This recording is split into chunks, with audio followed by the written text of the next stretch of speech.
Bismillahirrahmanirrahim. Assalamualaikum warahmatullahi wabarakatuh. Alhamdulillahilladzi an'amana bi ni'matil iman wal islam. Wa nusalli wa nusallim ala khairil anam sayyidina Muhammadin wa ala alihi wa sahbihi ajma'in. Amma ba'du. Apa kabar sahabatku semua yang dirahmati Allah? Dimanapun berada, saya doakan semoga dalam ketaatan kepada Allah, sehat jasmani dan rohani, hidup dalam penuh keimanan, ketakwaan, kebahagiaan, tidak terlilit hutang riba maupun non-riba, bebas dari segala macam masalah, harta berlimpah, rezeki barokah, semua kebutuhan tercukupi, dan hidup dalam naungan ridha Allah Subhanahu wa Ta'ala, bahagia di dunia dan di akhirat. Amin, amin, ya Rabbal Alamin. Selamat datang di channel Umma Azul. Pada kesempatan kali ini, saya akan share tentang bagaimana menghibur hati yang duka. Roda kehidupan akan selalu berputar. Kadang kita bisa di atas atau di bawah. Suatu ketika kita juga bisa merasakan kalau beban hidup yang kita hadapi itu begitu berat dan terasa menyiksakan. Waktu itu hati kita gelisah, merana, terluka, tertekan, dan rasanya ingin menjerit dengan setumpuk beban yang harus kita tanggung. Tak sedikit orang yang menderita darah tinggi, stroke, jantung, mah, liver, dan penyakit berbahaya lainnya karena beban hidup yang ditanggungnya. Tak sedikit pula orang yang harus dirawat di rumah sakit karena beban masalah yang menghimpitnya.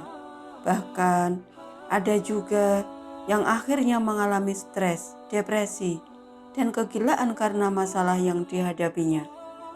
Di samping itu, banyak kasus bunuh diri karena stres, terlilit hutang, penyakit kronis berkepanjangan, atau ketidakmampuan menjamin masa depan anak. Angka statistik menunjukkan bahwa ada 44 juta orang Amerika menderita karena tekanan darah dan 7 juta orang lainnya menderita penyakit-penyakit ringan, di mana kedua kondisi ini disebabkan stres menghadapi masalah yang tak terselesaikan. Para peneliti mengatakan bahwa walaupun pola hidup berubah, seperti makan makanan yang bergizi, memulai latihan aerobik, tidur 6-8 jam semalam atau setiap harinya, tidak mengkonsumsi alkohol, rokok, dan obat-obat berbahaya lainnya. Jika tingkat tekanan atau stres tetap tinggi, maka untuk menjadi sehat sangatlah susah. Memang masalah pikiran adalah masalah yang rumit. Penyakit yang disebabkan tekanan batin atau pikiran dalam penyakit yang susah pengobatannya. Jika yang sakit adalah jasad fisik, mungkin kita mudah untuk mengatasinya. Tinggal periksa ke dokter atau beli obat di apotik yang sesuai dengan penyakit yang diderita. Tapi, jika yang sakit adalah hati atau pikiran kita, maka obatnya susah kita cari, baik di rumah sakit atau di apotik. Hanyalah diri kita sendiri yang dapat mengobatinya. Untuk mengatasi tekanan dan kekalutan pikiran yang disebabkan oleh beban hidup, Rasulullah SAW telah memberi resep dengan doa berikut ini. Bismillahirrahmanirrahim. La ilaha illallah al-azimul halim. La ilaha illallah Rabbul arsyil azim. La ilaha illallah Rabbus samawati wa Rabbul ard wa Rabbul arsyil karim. Yang artinya, Tidak ada Tuhan selain Allah yang maha besar lagi maha penyantun. Tidak ada Tuhan selain Allah, Rabb Arsy yang agung. Tidak ada Tuhan selain Allah, Tuhan langit, Tuhan bumi, dan Tuhan Arsy yang mulia. Hadis riwayat Bukhari dan Muslim. Apa yang diajarkan oleh Rasulullah SAW dalam doa ini adalah sebuah zikir, bukan bentuk permintaan secara langsung.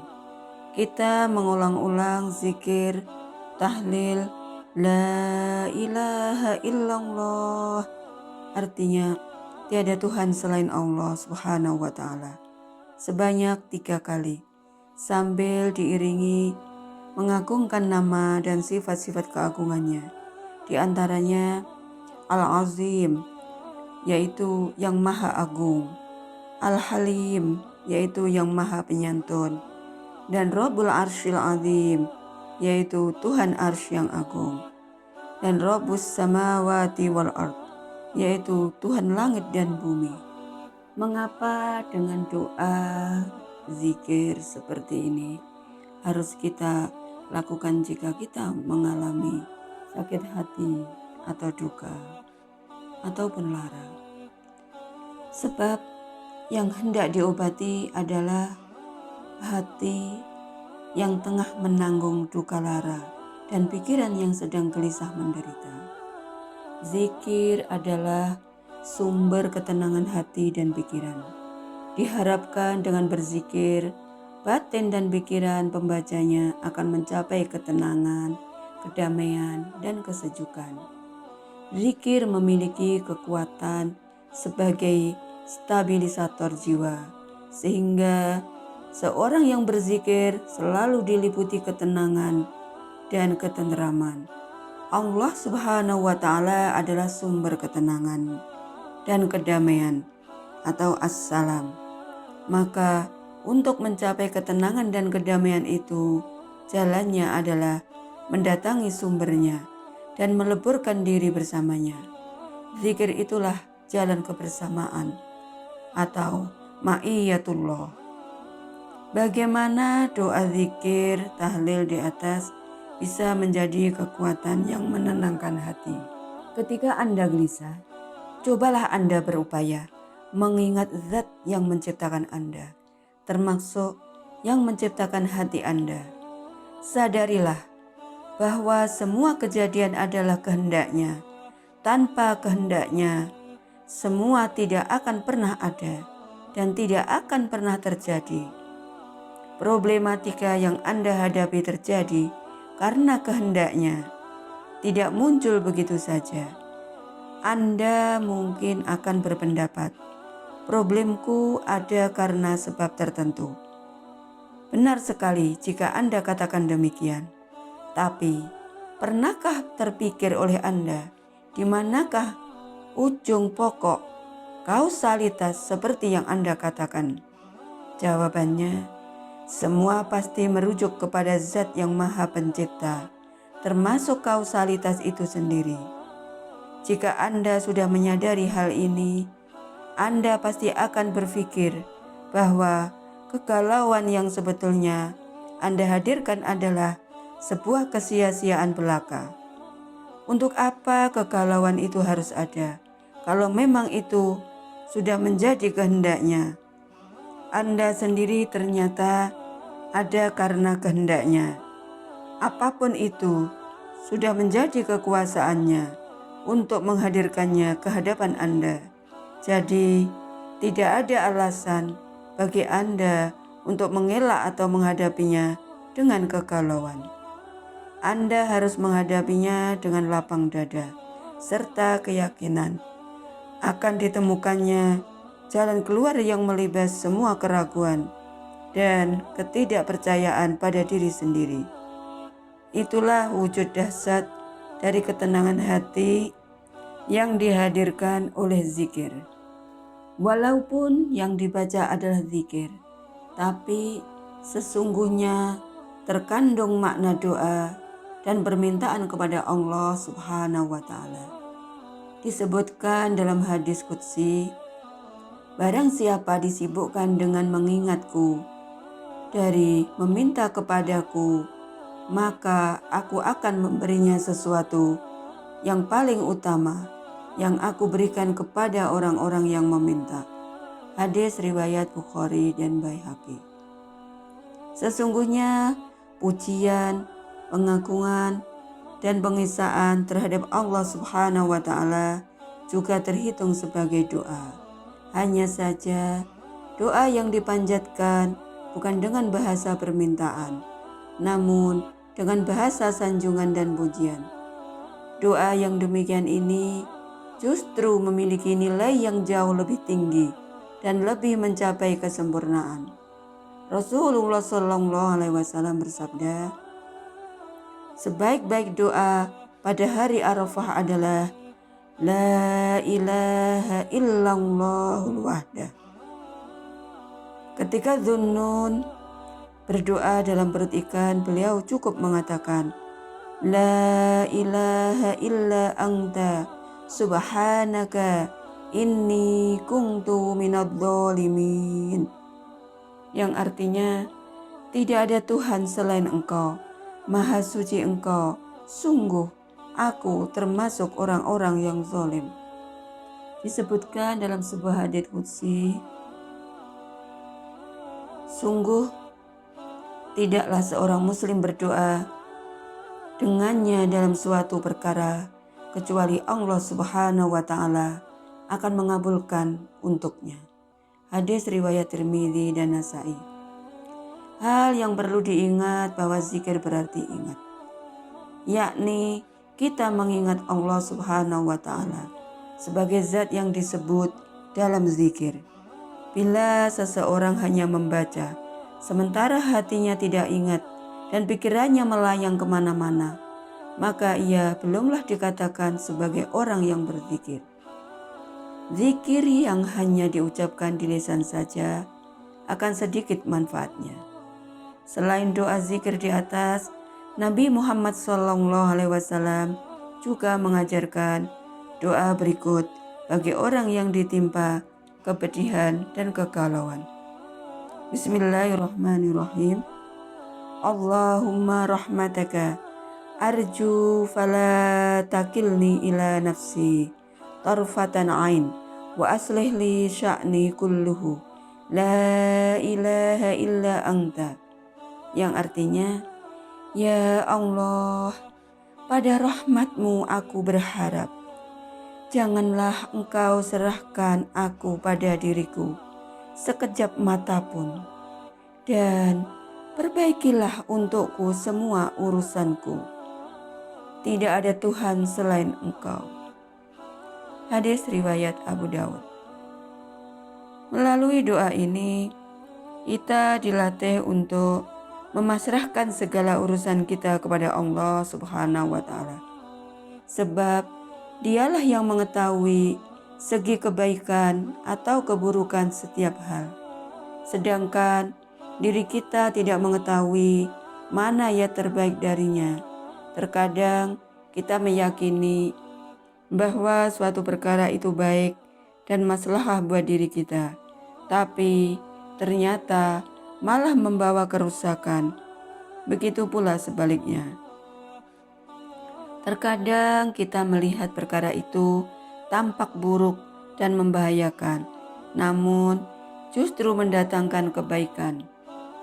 Allah Subhanahu wa Ta'ala yang berkehendak dan menciptakan setiap urusan, maka Dia juga yang mampu memberi jalan keluarnya. Ketidakmampuan untuk menerima kenyataan bahwa kepedihan dan kesulitan-kesulitan itu merupakan hal yang biasa dalam hidup ini dapat mendatangkan penyakit di pikiran kita, bahkan juga dapat mendatangkan masalah kesehatan tubuh dan penyakit lainnya. Sungguh, kita tidak bisa mengatur semua hal di dunia ini supaya sesuai dengan kehendak kita. Ada hal-hal tertentu, terutama faktor yang ada di luar diri kita, yang tidak dapat kita ubah. Misalnya, kita tidak bisa mengubah watak orang lain. Kita tidak bisa mengubah kenyataan kehilangan suami, atau kehilangan anak, atau kehilangan orang tua, atau yang lainnya. Sekeras apapun kita berusaha, hasilnya tetap sia-sia. Terhadap kenyataan yang tidak dapat kita ubah, kita sebaiknya bersikap pasrah dan menerima kenyataan dengan perasaan damai. Dengan berserah diri kepada kehendak dan kuasa Allah Subhanahu wa Ta'ala, mengakui dengan tulus kelemahan serta keterbatasan diri kita, disertai dengan keyakinan bahwa Allah Maha Mengetahui dan Maha Kuasa, maka duka lara yang menyelimuti batin kita akan segera sirna dan tergantikan oleh ketenangan serta ketentraman bersama Allah Subhanahu wa Ta'ala. Bersamaan dengan penyerahan diri kita kepada Allah Subhanahu wa Ta'ala itu, maka kita pun juga meminta padanya agar memperbaiki setiap urusan kita, karena hanya Dialah yang Maha Mengetahui dan menguasai segalanya.